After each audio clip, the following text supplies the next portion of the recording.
Experts joining us now. Matt Orton, Chief Market Strategist, Raymond James Investment Management. On set, Ron Insana, Chief Market Strategist at Dynasty Financial Partners, also a CNBC contributor and a longtime colleague and friend of mine. Ron, I'm going to start with you. Make sense of what John Williams was saying and what Fed Chair Powell was saying. No, I can't make sense of what John Williams said. Okay. Right? Because if you look at the dot plots, you look at what Jay Powell said yesterday, clearly they got easing on their mind. You know, they know that inflation has been defeated. They know that it's come down considerably. They know it's going to go down more. There's really nothing out there in the pipeline that would suggest inflation is going to reaccelerate. And so they're going to want to go to neutral at some point. They're restrictive. I think they're sufficiently restrictive. They've been sufficiently restrictive. So maybe they walk it back just because the market response was so dramatic, and maybe more than they wanted.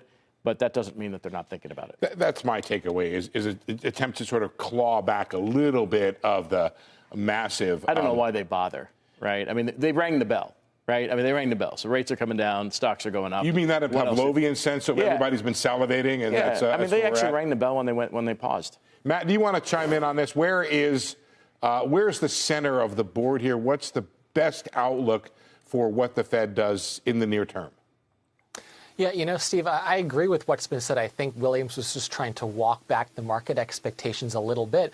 But the market has had a pretty good tendency over the past year to get ahead of itself. I mean, we saw the same thing happen when the market refused to accept higher for longer and it had to match and move to where the Fed was.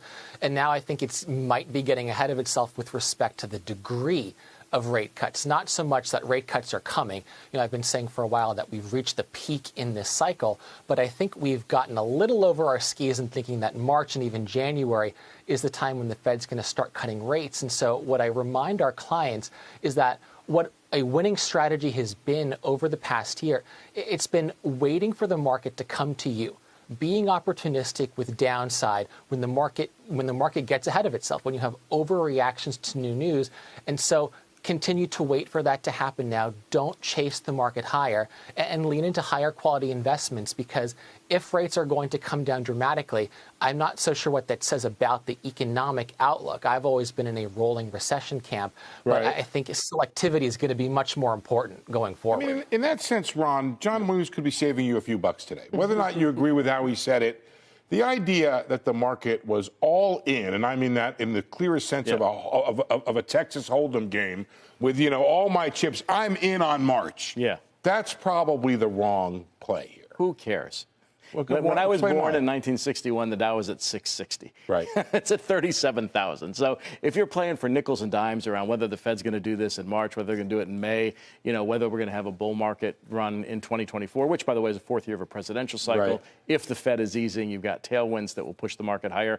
I don't think you try to time the market here. They're giving you a fairly clear signal that risk assets will be more attractive as the cost of capital comes down. Maybe the only way to ask it then is to say, do they look at the reaction the last couple of days and just think, well, we just brought forward all of 2024 and this is getting ahead of itself? Yeah, but the reaction function, as you're hinting to, Kelly, is really around unemployment and inflation, not necessarily around market behavior. I mean, every other cycle that I've seen, the markets get out in front of the Fed. They get out in front of everything, and the Fed plays catch up, not the other way around. So I wouldn't be trying to time things here. And yeah, you might see a pullback because we've gone pretty far, pretty fast. But if we're entering an easing cycle, that's historically been very good for equities.